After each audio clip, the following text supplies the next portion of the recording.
Hey, architecture firm owners and emerging leaders. Get ready for unparalleled insight into the development of a world-class architecture firm and a worldwide organization driving the digital transformation of the design and construction industry. With Build Smart, the podcast that's changing how our profession operates. We share the incredible stories behind innovation in the building industry with my friend and co-host, Patrick McLeamy, FAIA, former CEO of the international architecture firm, HOK. You know, Yamasaki's office or firm lasted during his lifetime. And when he passed away, I think that was the end of the Yamasaki office. Helmut did not want that. He wanted a firm that would live out and grow beyond the founders.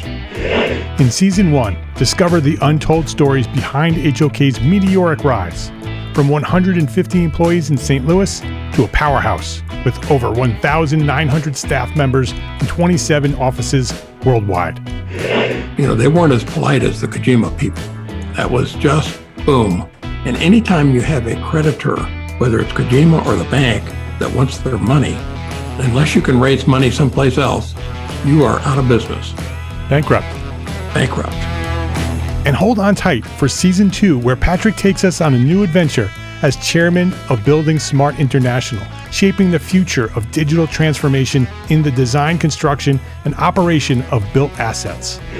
Ian Howell, Ken Harold, and I, Ken was my technical representative from HOK. The three of us took a tour of Europe of 5 cities in 5 days. Very busy time. Simply follow the link in the show notes to subscribe to Build Smart now and uncover lessons that will transform you and your architecture firm.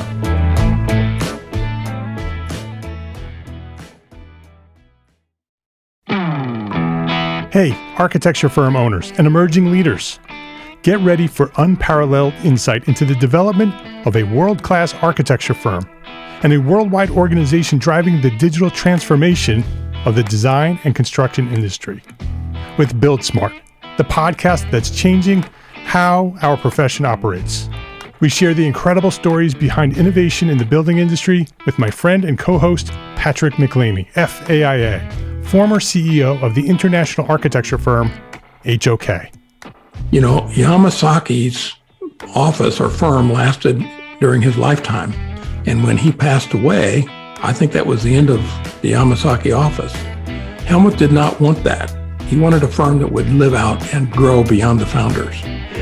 In Season 1, discover the untold stories behind HOK's meteoric rise, from 150 employees in St. Louis to a powerhouse with over 1,900 staff members and 27 offices worldwide. You know, they weren't as polite as the Kojima people. That was just boom. And anytime you have a creditor, whether it's Kojima or the bank, that wants their money, unless you can raise money someplace else, you are out of business. Bankrupt. And hold on tight for Season 2, where Patrick takes us on a new adventure as chairman of Building Smart International, shaping the future of digital transformation in the design, construction, and operation of built assets. Ian Howell, Ken Harold, and I, Ken was my technical representative from HOK. The three of us took a tour of Europe of 5 cities in 5 days. Very busy time. Simply follow the link in the show notes to subscribe to Build Smart now and uncover lessons that will transform you and your architecture firm.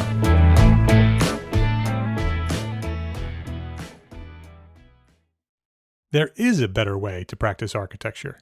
When you build a thriving business, you will then have the time and the financial resources to do your best work, to design the architecture that you want to design.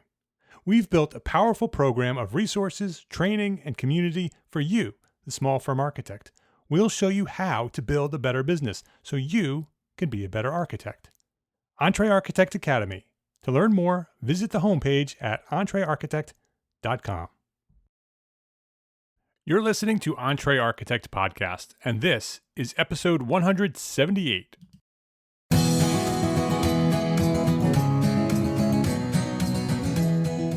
Welcome back to the EntreArchitect Podcast. My name is Mark R. LePage, and this is the podcast dedicated to a successful life as a small firm architect. Whether you have plans to someday start your own firm Whether you're in the process of launching a startup or you might be an experienced small firm architect just trying to make a difference, this podcast is for you.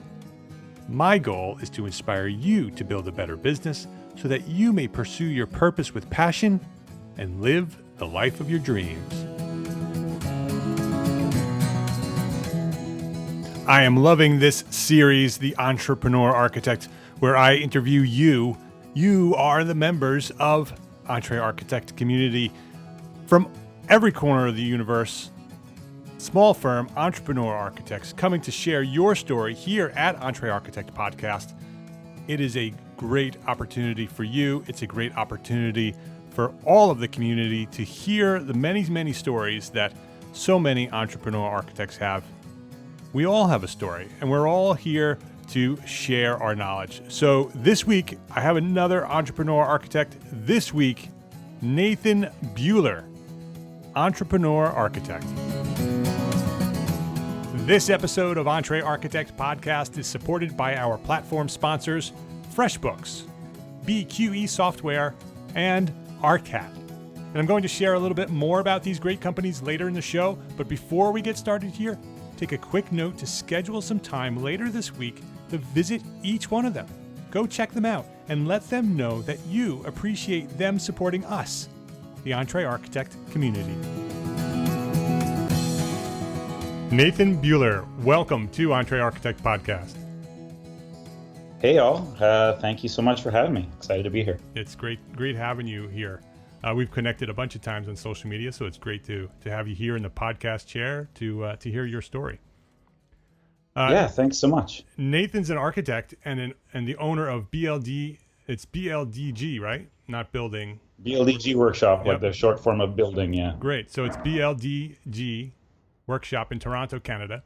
And growing up in a tiny logging community in northern British Columbia and living overseas in South America, there were touch points that laid the foundation for a later in life entry into architecture for Nathan. Earlier experiences in work all had been primarily people and or ministry driven, but creative endeavors continued to draw interest toward architecture. At that point, the design became the main focus of work life. Themes relating to connection, authenticity, and people continued to be entirely integral to the work. So Nathan, that's a little brief summary, a little tidbit of who you are and where you came from. I'd love for you to dive into your origin story, go back to where you discovered architecture, what inspired you to take this path, and share that story from that point to where you find yourself today. Yeah, so I grew up in this like tiny town, like where people in like real logging communities, like 2 hours away, like have never heard of it. It's called Houston. People are like all the way from Texas, and in fact, it's northern BC. It's the smallest town around, and there's it was just a different kind of experience than the one I find myself now living in, like in Toronto. But it kind of still feels like every time somebody's like talking about like lumberjack aesthetic or whatever, I'm like, no, that's what I grew up with. It's actually really cool. Like we go hunting, we go fishing. It was small town growing up, and then as I've kind of continued on in life, it's always kind of felt, even though I've not been there for years, it just feels foundational to who I was as a person. But yeah, so I went from there. I went and did like theology, like Bible school training in Vancouver for a number of years, and did a bunch of like church ministry and just like working with people and psychology and not psychology, but like counseling and a bunch of stuff like that for a bunch of years. Kind of leading me down towards great preparation for architecture. Yeah, exactly. My wife now she's got her master's of counseling psychology. And I'm like, no, man, I do way more marriage counseling than you ever do. No doubt. And I tell clients that all the time too. But yeah, so I spent a bunch of years living in South America, and again, it was all like really super people driven, and sometimes I kind of feel like I'm around people all the time, and I kind of feel like lonely and burnt out in the midst of all these people that I love, and it just kind of felt like this isn't like all of what I'm supposed to be doing. So I kind of, I don't know if I specifically set out to leave that behind, but I kind of kept looking for for what was exactly right in my life. And then so for a number of years was kind of searching around for that. And then I was like, well, what about like creative stuff? I kind of felt it always kind of like trying to get out of me. And then at one point heard that there was this guy that like built this house like on top of a waterfall. I'm like, what? and that was kind of it for me. It was into school and moving forward with architecture ever since that point. How old were you when that happened, when that flip happened? I was pushing 30. So it was, I got to school. I think I started when I was 29, but I had my birthday right after that. So I'm like, I'm 30 years old and all these kids are straight out of high school and they already know how to draw and they already know how to use AutoCAD. And I kind of felt like a bit of a fish out of water. But like you say, like past experiences in life helped me to move forward. Okay. Yeah. So you went to architecture school and went through that whole process and sat with a bunch of 20-year-olds. Yeah, exactly. And I should probably clarify a little bit. I did like a college route. So here in Ontario, they've got like kind of typical architecture in university route, and then a college route that leads you towards it's a BCIN number, it's called, which is a building code identification number. So I'm not a registered architect. Okay. I'm kind of like the same thing, but I'm not allowed to build churches and movie theaters and stuff like that. Right. So you took a different route and have a different certification. Yeah, exactly. Okay, cool. So that sounds like a pretty interesting process. Certainly unique for most architects. Yeah. And was there one specific goal that you had that would be separate from becoming an architect that you sort of tried to focus on and achieved? Can you tell us a little story about a goal that you might have accomplished? One kind of cool thing we've done, kind of as part of our professional work, but I was really excited about it as it was happening. We did a project a number of years ago called the Bunkie, and it was kind of as small space architecture was kind of people were talking about it more and more, and I had this design for this kind of cool little like silhouette of a house that would kind of sit on a landscape and almost be like it would almost be erased in the landscape kind of thing, with just this outline. But it was a really cool project. I wanted to do something that kind of felt like that it was just kind of connected in with the design community that wasn't necessarily a house, but it felt more kind of maybe more like furniture design. And I connected up with a guy who does furniture design. And he was like, we could build this thing like you're talking about, the same way that I build chairs or sofas, doing like a CNC plywood frame. And so we kind of almost changed the typology of, how this thing was going to be built. And it was kind of, it was just a really fun project because it throughout my whole life, every time I came up with an idea, along the lines of entrepreneurship, I'd be like, hey, we could like do this thing. And people would be like, you're an idiot. That's so dumb. But that kind of, we've got this show called Dragon's Den. It would be like Shark Tank down in the States. In fact, I think it was a precursor to Shark Tank. And I always had these ideas. This could be, this could make $1 billion. And everybody always was like, that's stupid. And when I did the Bunkie, it was like the flip. Everybody was like, this is amazing. And I didn't think it was any better than any of my other ideas. But once I kind of teamed up with somebody who really knew what they were doing, it felt like the story of what we were doing was very fluent through the whole thing, from the big picture down through the whole construction and through the detailing and everything all the way through. Felt like a very cohesive design we were doing. So that might be one of my one of the things we've done that I was fairly proud of. A pure entrepreneur. All those ideas and people telling you are crazy. That's every entrepreneur who has ever succeeded.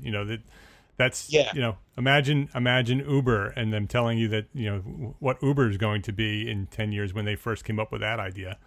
We're all told we're nuts. You have a very unique design style. I've reviewed your website and looked at your projects. I don't think I ever saw anything like it. It's a very unique, interesting style. It's modern, certainly modern, but not the typical modern that you see in all the magazines, and it's very good and it's very interesting. So is that project that you're just describing, is that in that same aesthetic?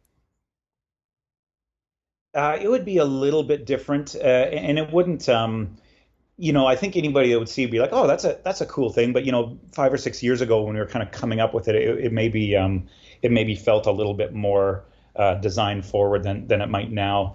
It probably had a bit of Zaha Hadid kind of in it a little bit, and Todd Saunders maybe feeling vibe of it into it a bit. But yeah, kind of. I appreciate you saying that about our work. We here in the city, there's a lot of what people would say modern, but it always kind of feels like it's just like, well, they took the same kind of neoclassical thing they were going to do and they made it a flat roof and covered it in stucco, then called it modern. We're like, yeah, I mean, I think design can be better than that, Yeah. So we're trying to do good work in every project as much as we're allowed. What's your website URL so people can go check it out? So we're bldgworkshop.ca. Okay. Not to be confused with, there's a buildingworkshop.com in the States. And yeah, that guy didn't want to give me his URL. Nice guy, though. Yeah, so go check that out, BLDG workshop.ca. So go check that out. It's very, very interesting work. So what about a struggle? What about the other end of the pendulum? Have you gone through some? I mean, we all go through struggle. So share a story about a struggle you've gone through.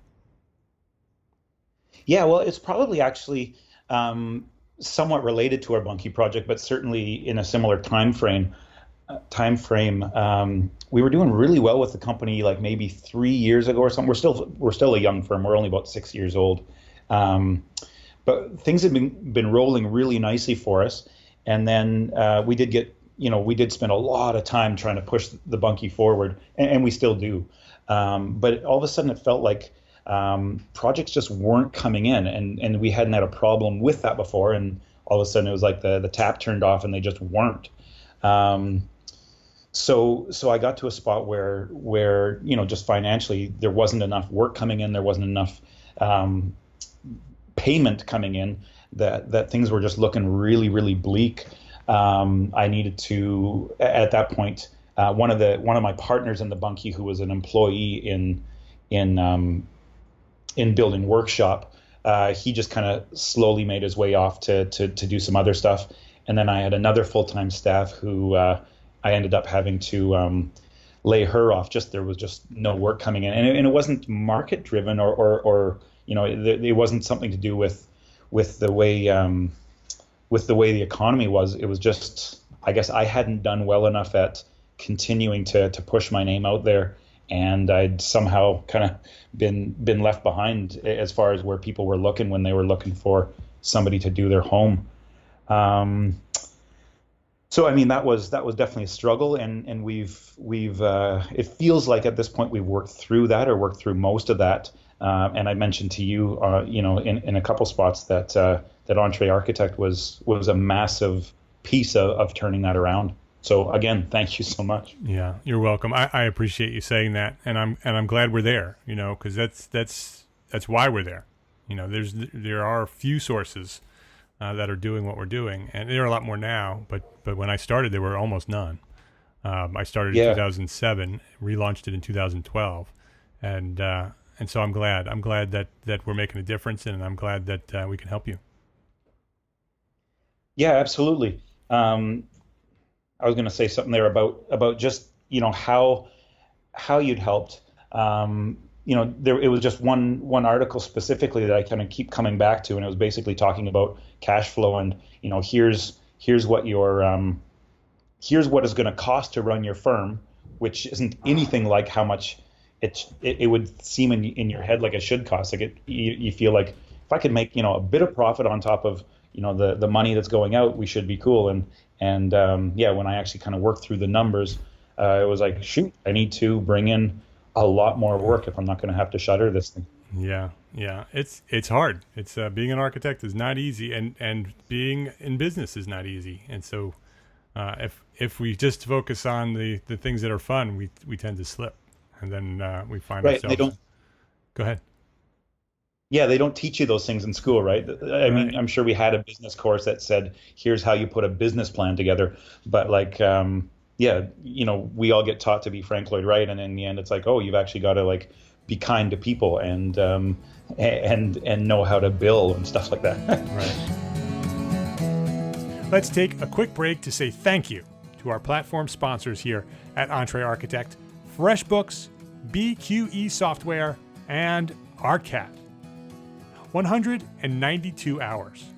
That works out to about 2 business days every month. And when you're a small firm architect using FreshBooks cloud accounting software, that's the amount of administration time that you can save this year. That's time that you can spend doing the things you love, like being an architect. FreshBooks makes it simple to send invoices, post your expenses automatically, track time for your whole team by project, and get organized with reports, communication, and notifications. Sign up for a free 30-day unrestricted trial and get ready for the simplest way to be more productive, organized, and most importantly, my favorite, get paid faster. Visit EntreArchitect.com/FreshBooks to access FreshBooks for free, and be sure to enter EntreArchitect in that How Did You Hear About Us section. One of the most often requested resources here at EntreArchitect community is project management software. I hear it all the time. How do we keep our projects and our people organized while we grow as entrepreneur architects? This podcast is sponsored by AIA Advantage Partners BQE Software. They are the makers of ArchiOffice. ArchiOffice is the only time tracking, billing, and project management software made by architects for architects. It empowers you to easily and quickly understand everything about your projects, your staff, and finances, all in one place, wherever you are. And listeners here at EntreArchitect Podcast can get a free 15-day trial of ArchiOffice at EntreArchitect.com/BQE. That's EntreArchitect.com/BQE. If you've been listening to this podcast anytime during the last few months, you've heard me talking about ARCAT. And hopefully you're already using their free resources on a regular basis. But for those of you who have maybe not checked them out yet, ARCAT's a great tool for small firm architects like you. ARCAT has huge libraries of free content, CAD, BIM, specifications, and more. And they've done all the work for you. You need a spec? Click on over and download the CSI 3-part specification in multiple formats. All for free. How about a CAD detail or BIM objects? All free at the click of a mouse. ARCAT has tons of building product content ready for you to use, and it's all completely free. And you don't have to register to download any of it. And they've recently launched something new that I want you to go check out. It's called Charrette.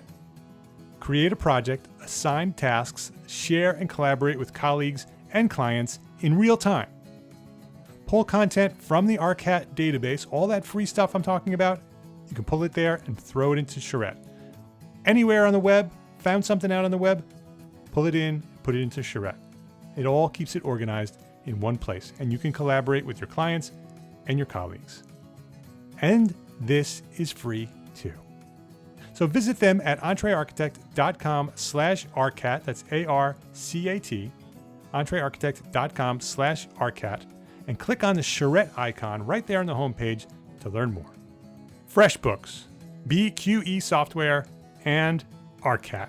Please visit our platform sponsors today and thank them for supporting you, the EntreArchitect community. How about a aha moment? Was there a moment in time that sort of something clicked and the clouds parted and things got a little bit more clear for you? Yeah, there was just a little over a year ago, there was an aha moment where I'm sure most people listening are familiar with House. So we had an aha day where all of a sudden I looked at our basically just our placing on where different architects and building designers are kind of listed, and So the aha moment I'm referring to is when one day I opened up and we were number one, and it was like, what? We're number one. It's amazing. But so that was, and I expected that was just a glitch, and that it would kind of turn around, which hasn't happened, thankfully. But that was the day of fruition, I guess. But we'd kind of started on that probably a year before that, and I was literally every day pushing at our metrics and pushing at our just all the different things that they use to rate you, and it's a silly rating, right? Like I'm number one on this list of designers, among like Shim Sutcliffe and Ian McDonald and guys that I like worship. And this silly advanced metrics has me placed in front of them when typical Joe homeowner says, hey, who should I use for an architect? But yeah, so we pushed at that on a daily basis, and a lot of time went into that. And then at a certain point it came to fruition. So that was really, really, really awesome for us. Yeah, and and you say it's silly, but it's not silly. The reason you rank higher than them is that you put in the work. You put in the effort, you focused on it, you knew that there was a way to get to the top, and they didn't do that, and you saw success in that. So that's a great lesson for people out there listening, that there are people with bigger names doing things that that are getting published and people talk about, but there are ways to compete with firms at every angle. Yeah, that would be one thing we learned through that. So what makes your firm unique? I talked about the design and the aesthetic of what you do. Is there something specific that makes you unique, or your firm a little different than everybody else? It's probably kind of cliche, but I just always feel like, people talk about you got to work hard and you got to work smarter. We just smile a lot, like when we're in client meetings and stuff. I like feeling, and I think it just comes through. I think people kind of feel like this guy is pretty chilled out and pretty relaxed, and I think we're going to enjoy the process. And that probably does turn some clients or potential clients away. They quite likely feel like they need somebody who feels a little bit more pedantic, or I'm not exactly sure what. But the other thing, and this isn't by design, but it feels like everybody that ends up working with us are makers, or we do like some kind of on our own design, build, construction, whether it's furniture or whether it's everybody that works with us always feels like they like doing stuff with their hands besides just clicking away on AutoCAD. Yeah, you say that you're a nice guy. That's a unique piece about you, and I agree with you that there is an ROI on that. There is a return on investment on being nice. I have that same thing. I also feel the same thing that I've had clients tell me that I'm not aggressive enough, that I need to be more aggressive and I need to not be so nice. I've had clients specifically tell me that, looking out for my own good fortune, but it's who I am and it's who I'm going to be. And I will guarantee you that I've gotten more work and more referrals because I am a nice person and I go out of my way to be polite and respectful than if I was the other way around. It sounds obvious, right? But yeah, then the follow through on it is your life's work, right? Yeah, exactly right. So let's get into some quick questions here. These should roll through pretty quickly. So, at what age did you decide to become an architect? Yeah, it was probably 28, 29 years old. It was a little bit later than most people that do it, I think. Yeah, I'd say that's probably the latest that I've had so far with this. I've had 10 or 12 people on now, and that's the latest. What's your target market? Is it just residential, or do you do something specific? We do a little bit of commercial stuff. We just did a really fun kind of interior office space for a friend. I'll do a plug. His name's Earthscape, or their company, and they're doing like dangerous playgrounds kind of all over the States, even though they're based here in Canada. They're pretty cool. So we've just done their office, but yeah, almost exclusively we're doing houses for people, whether it's renovations, additions, and then some new builds, obviously. What is a dangerous playground? Basically, this guy, he's kind of the same as me. He he started out in life as an engineer and then basically said, I want to enjoy my life more than I'm enjoying it. So he started a landscape company, and he just hires kids straight out of a landscape university, and they all come with this philosophy of we've been teaching children how to be safe and just trying to keep them safe all this time. Let's build playgrounds where they're just as likely to break their arm as they are to to live in a bubble. And then the idea is that kids are gonna grow up better. I don't know. It's all based on philosophy, but certainly the stuff, like the work that's coming out of the philosophy is pretty spectacular. Yeah, I mean, you definitely create character through challenge. So it's an interesting concept. I'm going to look that up. I've never heard anybody talk about that before. I don't think they're actually going out of their way to break kids' arms, but no, of course just not. Trying to do. But I understand the philosophy, and I tend to agree with it. So, not that I want kids to break their arms, but I think there's something to say about letting your child be challenged here and there. How about your fee? Stipulated sum, hourly, or percentage-based fee? Yeah, you know what we do? I don't think this will be typical, but we just charge an hourly rate. So we just go in and tell clients we're just going to charge hourly across the board. Every hour we work, we're going to charge you for that hour. And then we get kind of a glazed over look and we say, okay, well, we'll probably, like, to the point we have a permit in hand, will probably be, whatever percentage of what your construction's going to be. But and we'll usually find that, we've done it long enough, we've done enough projects of whatever scale that usually our hourly rate will work out to, a certain amount of the budget. Other than architecture, what makes you happy? Any hobbies or passions? I'm kind of at the stage of life where it's just like any moment I'm not at work, I'm doing kid stuff. We've got 3 little boys, so that makes me massively happy. But when I'm not with them, then it's mostly just like complaining about kids or like sharing notes about getting thrown up on or whatever. So yeah, complaining about kids, I would say, is my hobby. That's become a common theme as well with entrepreneur architects, that we're either working or we're hanging out with our family, and there's very little in between. Right. What's the best advice you ever received? Okay, so this will, I imagine most people that are listening will have gone through this all as well. But when things were really bad for my company, I read the book, The E-Myth, and he does the whole work on your business rather than in your business, right? Which again sounds obvious, but he kept going back to a McDonald's. An example of how great McDonald's was, and any of us who have ever done anything from a design standpoint, you're like, that's exactly opposite to anything I would ever want. But he kind of kept coming back to think of all the love and the care and the elegance you try to put into your design work, and he's saying do that, push the same level of care and elegance at working on your business. And even though the example was so exactly opposite, something about that felt correct to me.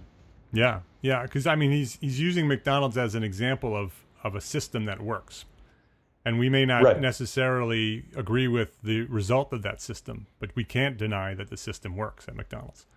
And so that's really the message that he's trying to get by with using McDonald's as an example. It's and certainly one of my favorite books. So I'm glad you mentioned that. Yeah. So again, just the idea that this intense desire to do really, really good design work, you're applying that now to a business as opposed to a house or a structure of some kind. Yeah, design your business. Yeah, something like that. How about a personal habit or a daily routine? I touched on it already, but just smiling a lot, working hard and smiling. Yeah, that's a good one. Recommended app or an internet resource? I'm a pretty big fan of House. It's as it's grown, I've been involved with it for quite a few years. But and actually I used to kind of dislike it. It felt in its first couple of years of going, it kind of felt like it was more of a weird kind of tire kickers type of market. But as it's grown, it feels like it's kind of the go-to place for people that want to do the type of work that we're interested in doing. Do you see a lot of results through Houzz? Are you getting a lot of calls? Can you specifically say this project came from Houzz?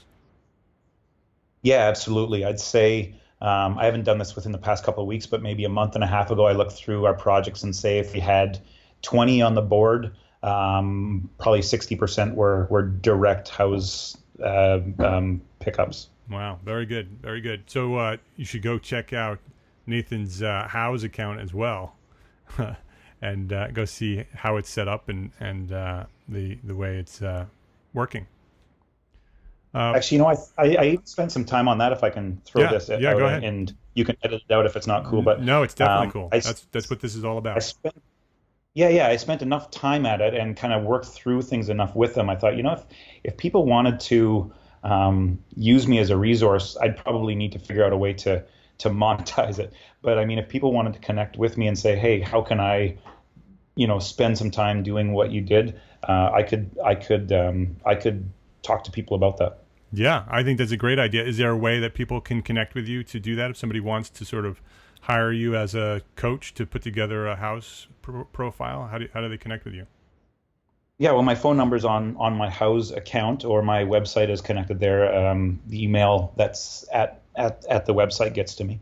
Okay, great. We'll have all those links in the show notes. This is episode 178.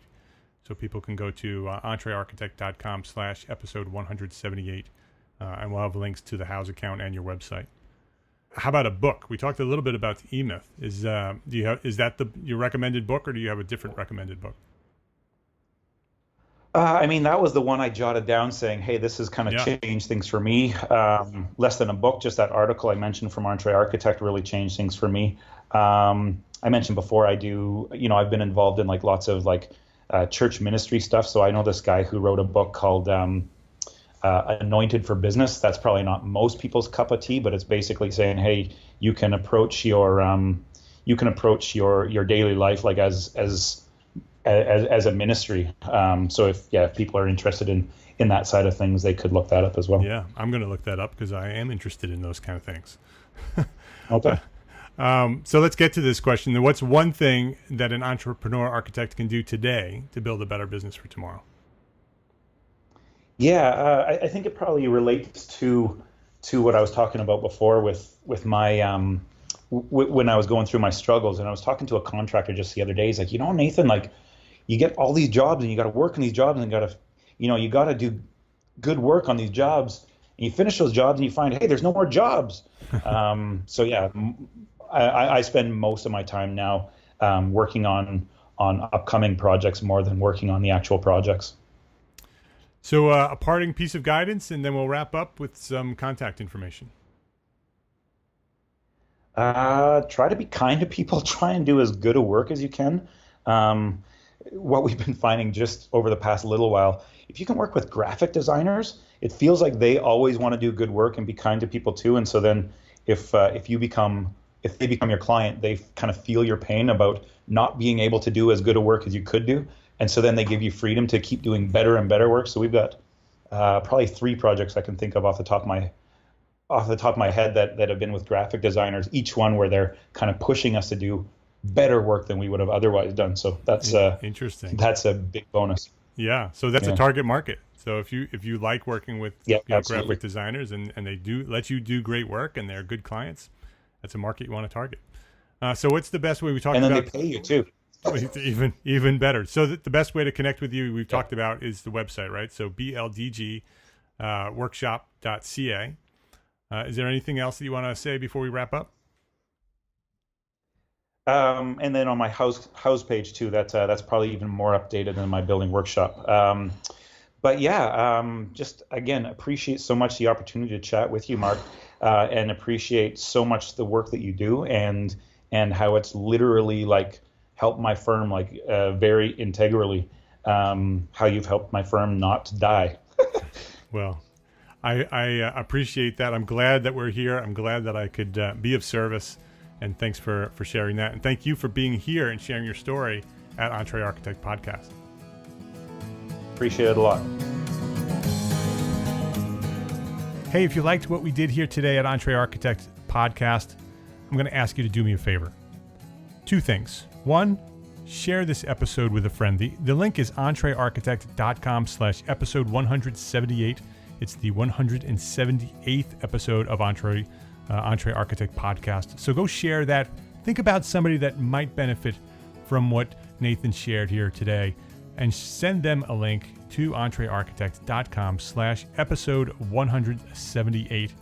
Number 2, I haven't asked for this in a very long time. I don't even remember the last time I asked for it, but I would love a review and a rating. If you're listening to this on iTunes, you can go to EntreArchitect.com/iTunes. That's a direct link to the iTunes store where you can send a rating and a review. And just let me know what you think of the show. Let other entrepreneur architects hear about what we're doing here at EntreArchitect Podcast. Tap one of the stars. I'm not looking for 5 stars unless you think I'm earning 5 stars. I would love 5 stars, but I would also love a review. I'd really like to. I love reading the reviews. I love understanding what the EntreArchitect community likes and what they don't like, because that's the only way I get feedback for this stuff. And I don't really know how to make it better unless I get some feedback from you. So go to EntreArchitect.com/iTunes, leave a rating and a review, and anywhere else that you might be listening to this, do that there as well. Before you head off the internet, when you're doing all those reviews and all that sharing, then click over to EntreArchitect.com and check out what we're doing. Check out Entrepreneur Architect and EntreArchitect Academy. It's a private online membership program that we built for you, the small firm architect. It is a custom community that has community, it has training, it has resources, it has everything you need to succeed as a small firm architect. You can build a better business. Go visit EntreArchitect.com and check out what we're doing.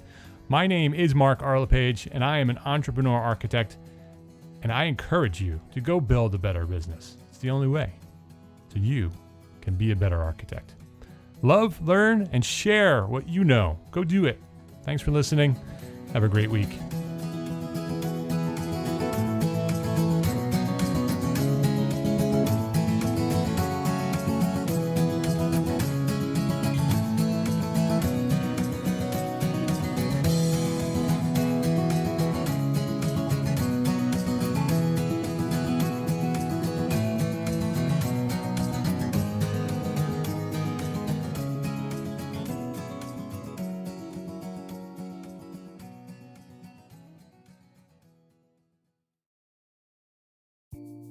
Imagine earning continuing education credits while doing exactly what you're doing right now.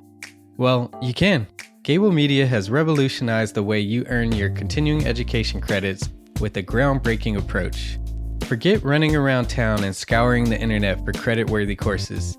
Fulfill your CE requirements effortlessly by listening to engaging podcasts just like the one you're listening to now. Our podcasts are designed to educate, entertain, and inspire, all in a user-friendly environment. But wait, there's more. Architects, Gable Media is also approved as an AIA continuing education services provider. Upon completion, we handle everything, from reporting your hours directly to the AIA to storing your certificates in your personal Gable Media profile for your self-reporting needs. So follow the link in the show notes and start earning your credits in the most innovative and entertaining way possible with Gable Media. Attention architects and creative minds, get ready to supercharge your brand with Build Your Brand, the podcast that's unlocking the secrets of branding success for creatives. Hey there, it's Mark Arlepage, founder of EntreArchitect, and I'm inviting you to join my friend, architect marketing expert Jeff Eccles at Build Your Brand podcast, where he explores the captivating stories of the world's top brands and transforms their lessons into powerful moves for small firm architects and creatives like you. In Season 1, Jeff shares the thrilling tale of Southwest Airlines, where he dissects their journey to the summit and distills it into strategies tailor-made for you. It's important to keep in mind that companies like Southwest compete in the real world, just like you, and face real-world challenges, just like you. You might be surprised at how similar those challenges are to the struggles that you grapple with on a day-to-day basis. Don't miss out on your blueprint for success. Subscribe, tune in, and let's build your brand together. You may have noticed that the very best brands in the world are also known for having somewhat unique corporate cultures. That's often the glue that holds everything together when they encounter those rough spots. We don't do it because it inconveniences the passengers to whom we are primarily dedicated, the short haul, frequent flyer. Follow the link in the show notes to subscribe to Build Your Brand today. Remember, no matter the size, the journey's the same. Your brand's journey to the top starts here.